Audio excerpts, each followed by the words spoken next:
Hyderabad and Telangana మొత్తం red alert పెట్టడం జరిగింది. ఇది ఎందుకు పెట్టారు అని చెప్పంటే ఢిల్లీలో జరిగిన నిన్నటి బాంబ్ బ్లాస్ట్ వల్ల. అసలు జరిగిందేమిటి? ఢిల్లీలో మనకి రెడ్ ఫోర్ట్ మెట్రో స్టేషన్ దగ్గర ఒక కార్ అనేది బ్లాస్ట్ అవ్వడం జరిగింది. అండ్ బ్లాస్ట్ అయ్యే టైంలో ఆ కార్ చాలా స్లోగా వెళ్తున్నట్టు వాళ్ళు గమనించారు. అండ్ రెడ్ స్క్రీన్ దగ్గర అనేది కొంచెం స్లో అయిందనమాట.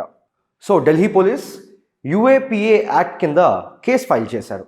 సో ఈ యూఏపీఏ యాక్ట్ అంటే ఏమిటి, దాని ప్రొవిజన్స్ ఏమిటి, అది ఎందుకు తీసుకురావడం జరిగింది అనేది ఈ వీడియోలో చూద్దాం. అందరికీ నమస్కారం, this is Manoj and welcome to law excellence. So first of all, what is this UAPA? And ఈ యూఏపీఏ గురించి తెలుసుకునే కంటే ముందు మనం తెలుసుకోవాల్సింది ఏమిటి అని చెప్పంటే, ఈ బాంబ్ బ్లాస్ట్ జరిగినప్పుడు దాని జరిగే ముందు ప్యారలల్గా మనకి ఎక్స్ప్లోజివ్స్ అనేవి దొరికాయి అన్నమాట. అవి ఎక్కడెక్కడ? Multiple places of Jammu and Kashmir. At the same point of time Faridabad of హర్యానాలో ఇద్దరు డాక్టర్స్ దగ్గర మనము ఈ ఎక్స్ప్లోజివ్స్ అనేవి ఫైండ్ చేశాము. మనకు తెలియాల్సిన విషయం ఏమిటి అని చెప్పంటే, ఇప్పుడు ఈ ఎక్స్ప్లోజివ్స్కి కానీ ఢిల్లీ బ్లాస్ట్కి కానీ ఏమైనా లింక్ ఉందా? ఒకవేళ ఈ రకంగా కనుక లింక్ ఉన్నట్టు అయితే చాలా పెద్ద స్కేల్లో బ్లాస్ట్ అనేవి ప్లాన్ చేసినట్టు మనం అనుకోవచ్చు. బట్ ఇది ఇంకా ఇన్వెస్టిగేషన్ ద్వారా తేలాల్సి ఉంది. అయితే first of all, this UAPA అంటే ఏమిటి? Unlawful activities prevention act. So ఈ యాక్ట్ అనేది ఇనీషియల్గా 1960s ప్రిసైజ్గా చెప్పాలి అని చెప్పంటే ఆఫ్టర్ ద 1967 నక్సల్బారీ ఇన్సిడెంట్ అనేది తీసుకురావడం జరిగింది. The purpose of this UAPA ఏమిటి అని చెప్పంటే, to prevent the activities that threaten the సావరిటీ, unity and integrity of India. ఈ యాక్టివిటీస్ని రద్దు చేయడానికి ఆర్ అవాయిడ్ చేయడానికి అనేది ఈ యాక్ట్ అనేది తీసుకురావడం జరిగింది. అయితే మనకి దీని పర్పస్ ఎప్పుడు తెలిసింది అని చెప్పంటే, మెయిన్గా during the 1960s when secession activities అనేవి ఇండియాలో పెరిగినప్పుడు మన గవర్నమెంట్కి అనేది అప్పుడు అర్థమైంది ఇలాంటి యాక్ట్ మనకు ఒకటి కావాలి అని చెప్పి. ఆ కంటెక్స్ట్లో after the 1967 Naxalbari uprising. So what is this Naxalbari uprising? ఇది పీసెంట్స్ ఎవరైతే ఉన్నారో, ల్యాండ్లెస్ పీసెంట్స్ అనేవాళ్ళు, ల్యాండ్ లార్డ్స్ ఎక్స్ప్లాయిటేషన్ కోసం స్టార్ట్ అయిన మూమెంట్ అది. So it's peasant arm based struggle. సో ఈ స్ట్రగుల్ బట్టి మూమెంట్ అనేది స్టార్ట్ అయింది. ఈ మూమెంట్ స్టార్ట్ అయిన తర్వాత మెనీ సిటీస్, ఫస్ట్ రూరల్ ఏరియాస్లో స్టార్ట్ అయ్యి తర్వాత చాలా సిటీస్ అండ్ చుట్టుపక్కల ఏరియాస్కి కూడా ఇది స్ప్రెడ్ అవ్వడం జరిగింది. అదే ఓవరాల్గా ఈవెన్ ఆంధ్రప్రదేశ్ వరకు కూడా స్ప్రెడ్ అవ్వడం జరిగింది. అయితే it originally mainly focused on just unlawful associations, but తర్వాత it expanded to include the terrorist related activities also. Anti terrorism activities కూడా, ప్రొవిజన్స్ కూడా దీంట్లో స్పెషల్లీ మనకి పోటా యాక్ట్ అనే ఒక యాక్ట్ ఉండేది ఇంతకుముందు, prevention of terrorist act. So ఈ యాక్ట్ అనేది మనం రిపీల్ ఆర్ తీసేసాం, రద్దు చేసాం. What's the main reason for it? ఈ పోటా యాక్ట్ ఎందుకు రద్దు చేశాము అని చెప్పంటే, there are 2 to 3 main reasons. First reason వచ్చేసరికి మిస్యూజ్ ఆఫ్ ది యాక్ట్. అంటే ఈ యాక్ట్ ఏదైతే ఉందో దాన్ని చాలా మిస్యూజ్ చేసి జర్నలిస్ట్ మీద, పొలిటీషియన్స్ మీద అండ్ మెనీ అదర్ పీపుల్ మీద మిస్యూజ్ చేయడం జరిగింది. అండ్ సెకండ్ ఆఫ్ ఆల్ ఏమిటి అని చెప్పంటే, ఇప్పుడు పోలీస్ ఎవరైతే ఉన్నారో they can merely arrest a person just if they have a doubt.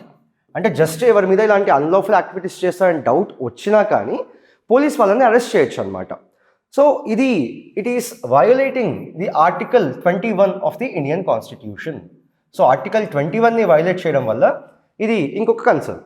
Third concern ఏమిటి? Here the confessions which you do in the jail or the custody, those are admissible. అంటే మీరు ఒక కన్ఫెషన్ చేస్తే అది consider చేస్తారనమాట. అయితే ఇప్పుడు దీనివల్ల ఏమైంది అని చెప్పంటే, many people or many police use to do forced confessions. So దీనివల్ల it was violating the article 20 clause 3. Violating the article 20 clause 3. And also the human rights organisations ఏవైతే ఉన్నాయో, be it NHRC and all, so ఈ human rights organisations కూడా raise many concerns that ఇవి human రైట్స్ని violate చేస్తున్నాయని చెప్పి. So for these reasons the POTA act of 2002 was, what do you say, it was removed or repealed. Now moving on, what is the main purpose of this Unlawful Activities Prevention Act? So first purpose వచ్చేసరికి to empower the government to deal with terrorism. You know what's terrorism? To create doing unlawful activities to create a sense of fear, to create a sense of fear. And secessionist activities ante emiti? These are the activities which try to separate some part of territory from the country affecting the సావరిటీ to become a particular state or A particular country. ఒక different కంట్రీగా separate అవ్వడానికి మన country నుంచి ఆ activities మనం సెషనిస్ట్ activities అంటాం. And the activities which create a threat to national sovereignty. That's the main purpose. And the second purpose is to ban the organizations and individuals who are involved in the unlawful or the terrorist activities. వీళ్ళని like control చేయడానికి or ban చేయడానికి. Third, మనకి ఇప్పుడు ఇలాంటి యాక్టివిటీస్కి funding ఏ రకంగా వస్తుందని చెప్పంటే this might be through money laundering, this might be through hawala, this might be through arms trafficking. So funding అనేది very important for those activities to carry on. అందుకని ఈ ఫండింగ్ అనేది ఆపడం కోసం అనేది ఈ పర్పస్ లైక్ యూఏపీఏ తీసుకురావడం జరిగింది. లాస్ట్లో to allow preventive detention. Preventive detention అంటే ఏంటి? మీకు ఫర్ ఎగ్జాంపుల్ ఒక పర్సన్ ఒక క్రైమ్ కమిట్ చేస్తాడని డౌట్ వచ్చింది, ఆ డౌట్ మీదనే వాళ్ళని అరెస్ట్ చేయడం కోసం and to have stronger investigative powers when it comes to unlawful activities or terrorist activities. So ఈ యూఏపీఏ అనేది తీసుకురావడం జరిగిందనమాట. So these are the 4 main purposes of getting the UAPA.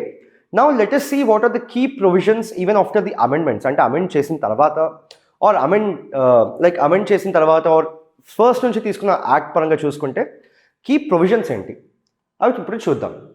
First of all, it is the main purpose is to declare the organizations which are doing secessionist activities or some activities which are undermining the sovereignty or integrity of the country. అలాంటి వాటిని ban చేసి, ఆ ban ఎలా జరుగుతుంది? The tribunal should carry forward are confirm the ban with in 6 months. And the ban period was increase to 5 years after the amendment was done to the act. So 5 years వరకు ఆ organisation అనేది ban అయిపోతుంది ఇప్పుడు మనం అది unlawful organisation అని చెప్పి తీసుకొస్తే.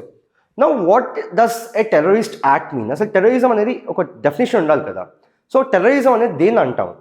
So it when the national security of the country is threatened, then you call it as a terrorist act. Or ఒక యాక్ట్ వల్ల ఎకనామిక్ సెక్యూరిటీ, బీట్ కరెన్సీ కావచ్చు, ఫుడ్ కావచ్చు, ఎనీ అదర్ థింగ్ కావచ్చు, any other economic activity కనుక భంగం కలిగించేటట్టయితే దాన్ని మనము టెర్రరిస్ట్ యాక్ట్ అంటాం. సో థర్డ్ ఏంటి? ఇందాక నేను మీకు చెప్పినట్టు, if you try to do any activity or act to indulge a sense of fear, ఒక fear or destabilising the state, అంటే స్టేట్ని ముక్కలు చేయాలన్నట్టు, ఆర్ స్టెబిలిటీ ఆఫ్ ది కంట్రీని ఆర్ ది గవర్నమెంట్ని తీసేయడానికి ట్రై చేసినప్పుడు దాన్ని మనము టెర్రరిస్ట్ యాక్ట్గా అంటాము.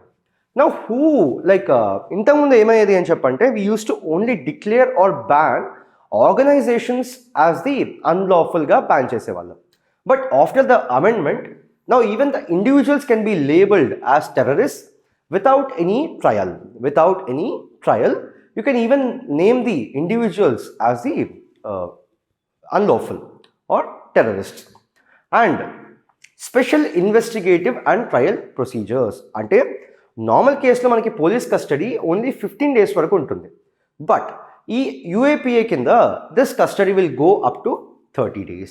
అండ్ మనకి జుడిషియల్ కస్టడీ అని కూడా ఉంటుంది. So which can extend up to 180 days.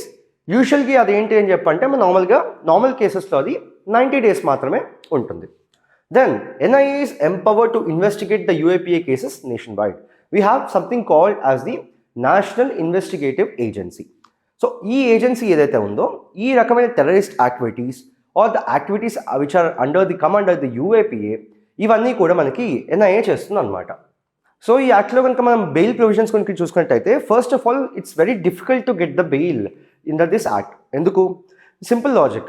మరి వీళ్ళందరూ ఎవరైతే దీంట్లో అక్యూజ్ అయి ఉన్నారో ఆర్ ఇలా ఉన్నారో, వాళ్ళు they are very dangerous for the public, they are very dangerous for the sovereignty and integrity of the nation.